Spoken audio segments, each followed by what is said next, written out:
on it, and now I'm just getting bombarded with advertising for them, and now you will too, Greg, I guess. So sorry about that.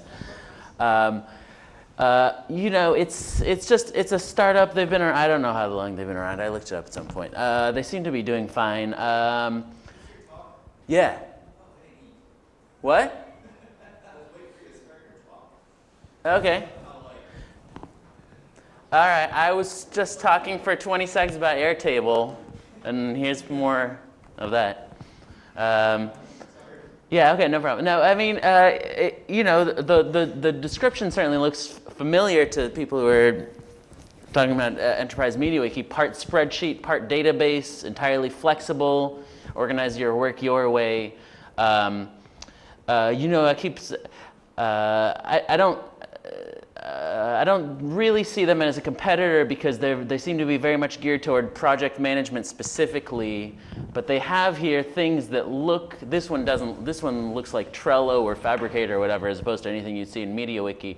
But some of these things do look familiar to people who use MediaWiki in terms of, you know, you put together a spreadsheet and then you can make visualizations around that. So yeah, I don't see them as a competitor, A, because they're really gearing themselves specifically for project management. B, because, I mean, it's sort of, I think it would be helpful for us actually to have a true proprietary competitor so we can say, we're the open source this.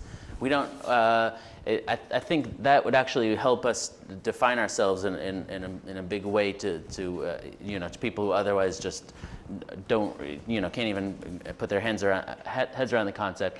But that's a whole separate issue because this isn't really what we're doing. But there's some interesting things here. I mean, the fact that it's geared here more as it's sort of a spreadsheet plus. In our case, it's a wiki plus. And there is an argument to be made for, at least in some cases, for viewing things at the spreadsheet level instead of at the page level. Oh, I wish I could find an example of just their random, I think one of these images is just a spreadsheet. But anyway, this is just randomly I want to point out, speaking of Google Summer of Code, we also have another potential Google Summer of Code project where people can have a spreadsheet interface to edit all of the pages in one category, or they call one template at the same time, which may potentially lead to people to be able to use MediaWiki for, you know, it was more of a spreadsheet plus kind of application. So that's it.